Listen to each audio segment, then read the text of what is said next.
अगर आपको जीवन के हर क्षेत्र को समझना है तो श्रीमद् भगवत गीता एक उत्तर है। दुनिया के हर प्रश्न का जीवन से जुड़ा ऐसा कोई प्रश्न नहीं जिसका कि उत्तर भगवान श्री कृष्ण भगवत गीता में नहीं देते। हमारे मन मस्तिष्क में किसी भी तरीके की परेशानी, चिंता, आवेग, किसी भी तरह की दुविधा, हर प्रश्न का उत्तर है श्रीमद् भगवत गीता। गीता में 18 अध्याय 700 श्लोक है। कौरवों और पांडवों के बीच युद्ध में अर्जुन युद्ध से घबरा जाते हैं, डर जाते हैं, टेंशन में आ जाते हैं, अपने परिवार वालों को देखकर युद्ध से बचना चाहते हैं। अर्जुन की आंखों से आंसू बह रही है, उन्होंने अपना धनुष तक को नीचे रख दिया है। अर्जुन की यह हालत देखकर भगवान श्री कृष्ण अर्जुन को समझा रहे हैं, कभी कड़े शब्दों में, कभी विनम्र शब्दों में अर्जुन को गीता का उपदेश दे रहे हैं। दरअसल भगवान श्री कृष्ण यह गीता का उपदेश केवल अर्जुन को नहीं बल्कि हम सबको दे रहे हैं।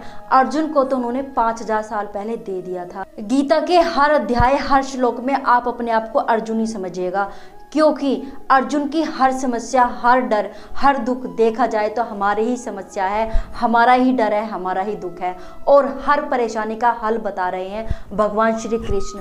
और स्थान चुना गया धर्म क्षेत्र Kurukshetra. Hello everybody, I am Anushka, educator, anchor, leadership consultant and motivational speaker. अगर आप हमारी YouTube फैमिली से अभी तक नहीं जुड़े हैं तो चैनल को सब्सक्राइब जरूर कर ले, बाद में आप भूल सकते हैं।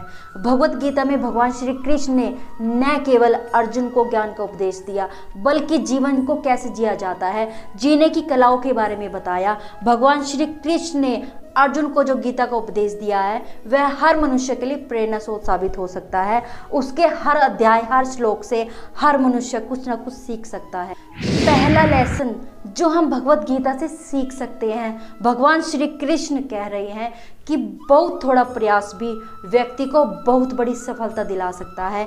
नेहाभि कर्मणा सोस्ति प्रत्यवायो न विद्यते सुअल्पमश धर्मस्य त्रायते महतो भयात्।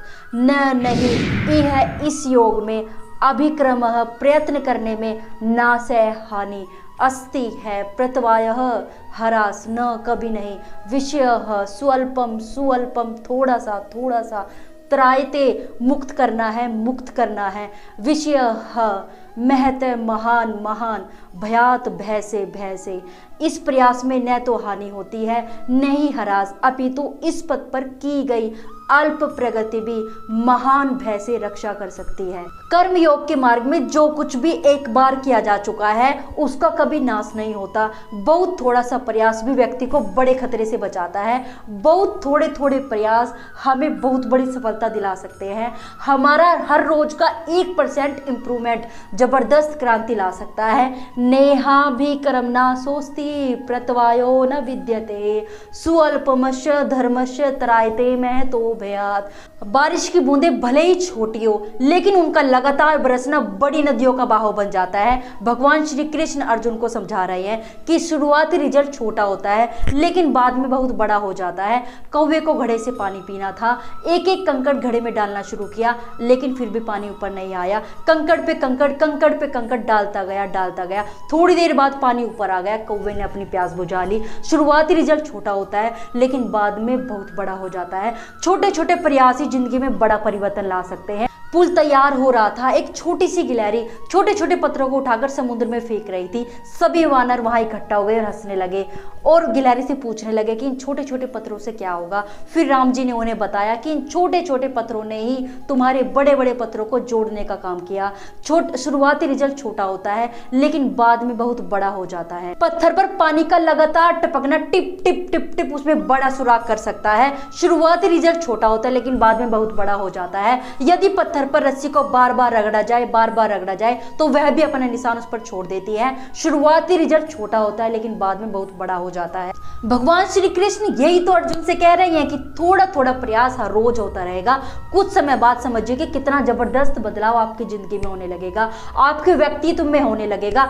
चाहे वह प्रयास खेलों में हो, बिजनेस में हो, किसी प्रतियोगिता में हो, जिंदगी में बड़ा परिवर्तन ला सकते हैं। जब तक आपके अंदर जुनून और विश्वास, आप मेहनत के लिए तैयार है, तब तक दुनिया में आप कोई भी असंभव काम कर सकते हैं, कुछ पा सकते हैं। जिंदगी में किसी भी मंजिल या मुकाम को पाने के लिए सबसे आवश्यक चीज है आपकी मेहनत और धैर्य।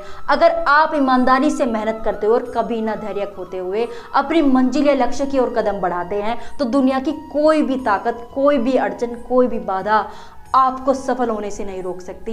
यही तो भगवान श्री कृष्ण अर्जुन को समझा रहे हैं। नेहाभिकरम ना सोचती प्रतवायो न विद्यते स्वल्पमस्य धर्मस्य त्रायते महतो भयात्। कई बार हम सही निर्णय लेने में असमर्थ होते हैं, क्या सही है क्या गलत फर्क नहीं कर पाते। श्रीमद् भगवत गीता को पढ़ने से हमें पता चलता है कि हमारे लिए क्या सही है क्या गलत है। लेसन नंबर 2 जो श्रीमद् भगवत गीता से हम सीख सकते हैं, अर्जुन की आंखों से आंसू बह रही हैं, उन्होंने अपने धनुष तक को नीचे रख दिया है। मैं युद्ध नहीं करूंगा, मैं ये नहीं करूंगा, मैं वह नहीं करूंगा। भगवान श्री कृष्ण काफी देर से उन्हें सुन रहे हैं।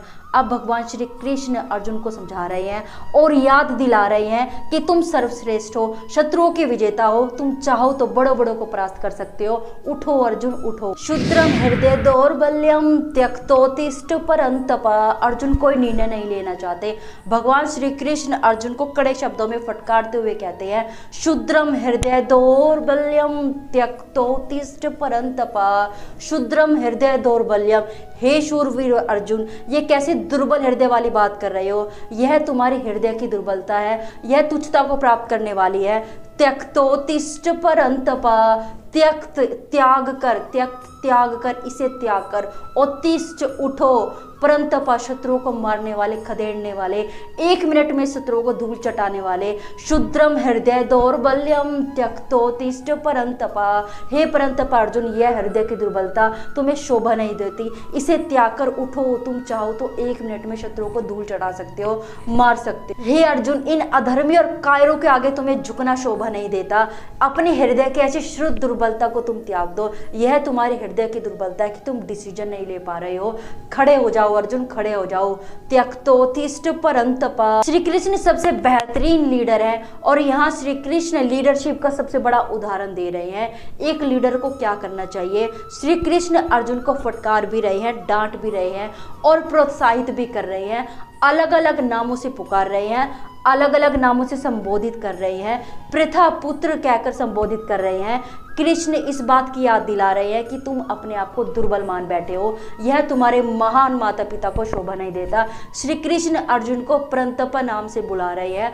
परंतप अर्थात शत्रु को तड़पाने वाले, खदेड़ने वाले, मारने वाले। जिस प्रकार कोई कुम्हार मिट्टी का कोई बर्तन तैयार करता है, उसे एक हाथ से पकड़े रखता है, दूसरे हाथ से उस पर नई नई डिजाइन बनाता है, लकीरें खींचता है, ठीक उसी प्रकार भगवान श्री कृष्ण अर्जुन को डांट भी रहे हैं, फटकार भी रहे हैं और उसे प्रोत्साहित भी कर रहे हैं। हमें जो सीख मिलती है वह यह है कि स्वयं पर यकीन करना बेहद जरूरी है। अगर हम खुद पर यकीन नहीं करेंगे, अपने निर्णयों पर यकीन नहीं करेंगे, अपनी क्षमताओं पर यकीन नहीं करेंगे, अपनी योग्यताओं पर यकीन नहीं करेंगे, तो जीवन में हम कभी सफल नहीं हो पाएंगे। भगवान श्री कृष्ण यही अर्जुन को समझा रहे हैं, यही अर्जुन को सीख दे रहे हैं। लेसन नंबर 3 जो श्रीमद् भगवत गीता से हम सीख सकते हैं, व्यवसाय आत्मिका बुद्धि एकः कुरु नंदन बहुशाखा हनंताश्च बुद्धयो व्यवसायिनाम। किसी भी लक्ष्य को प्राप्त करने के लिए अपने आप पर फोकस होना बेहद जरूरी है। व्यवसाय आत्मिका बुद्धि एक कुरु नंदन। जिस दिन आपका कार्य और आप एक हो गए, उस दिन आपके सफलता के चांसेस दोगुने हो जाएंगे। व्यवसाय आत्मिका बुद्धि एक कुरु नंदन। किसी भी कार्य को अगर आप सफलतापूर्वक करना चाहते हैं तो उस कार्य के प्रति आप में पूर्णतः लगन होनी चाहिए। जब तक आप में पूर्णतः लगन नहीं होगी, जब तक आपका काम और आप एक नहीं होंगे, भटकाव के चांसेस ज़्यादा होंगे और आप कोई भी एक भी काम खत्म नहीं कर पाएंगे। आप कोई एक काम भी खत्म नहीं कर पाएंगे। भगवान श्री कृष्ण अर्जुन को यही समझा रहे हैं। व्यवसाय आत्मिका बुद्धि एक कुरु नंदन। व्यवसाय आत्मिका, व्यवसाय आत्मिका। जब तक व्यवसाय आपका काम, आप कोई भी काम कर रहे हैं, वह काम और आप एक नहीं होंगे, जब तक आपको सफलता नहीं मिल सकती। भगवान श्री कृष्ण अर्जुन को यही समझा रहे हैं। व्यवसाय आत्मिका बुद्धि एक कुरु नंदन बहुशाखा हनंताश्च बुद्धयो व्यवसायिना। जिस दिन आपका लक्ष्य और आप एक हो गए, उस दिन आपके बहुशाखा बुद्धि, बहुत भेदों वाली बुद्धि स्थिर हो जाएगी। यदि लक्ष्य पर आपका फोकस आ गया तो मार्ग में आने वाली बाधाएं भी आपको नहीं दिखेगी, मार्ग में आने वाली बाधाएं भी आप एकदम पार कर लोगे। आज का इतिहास भरा पड़ा है उन लोगों से जिन्होंने अपनी बुद्धि को स्थिर कर वो कर दिखाया जो कभी किसी ने सोचा नहीं था। उम्मीद करती हूँ कि भगवान श्री कृष्ण की दी हुई सीख आप अपने जीवन में जरूर उतारेंगे। भगवत गीता मार्केट में छोटे बड़े साइज में अफोर्डेबल प्राइस में मौजूद है। आप उसे वहां से खरीदिए और उसे पढ़िए, टाइम निकाल कर उसे पढ़िए, क्योंकि आज के टाइम में भगवत गीता को पढ़ना बेहद जरूरी है। आज के टाइम में हर कोई इंसान डिप्रेशन का शिकार है, दुखी है, टेंशन में है, और मुझे नहीं लगता कि भगवत गीता से अच्छा सोर्स उसके लिए कोई हो सकता है। मैं तो चाहती हूँ कि कोई किसी का अगर बर्थडे हो, कोई शादी का समारोह है, तो गिफ्ट के तौर पर भगवत गीता दी जाए ताकि लोग उसे पढ़े और अपने जीवन में उतार सके। जो लोग मेरी यह वीडियो देख रहे हैं, आपके घर में श्रीमद् भगवत गीता है या नहीं, आप उसे पढ़ते हैं या नहीं, कमेंट सेक्शन में लिखना ना भूलें। और ऐसी इंफॉर्मेटिव वीडियो के लिए हमारे चैनल को सब्सक्राइब जरूर कर दें। जय श्री कृष्ण।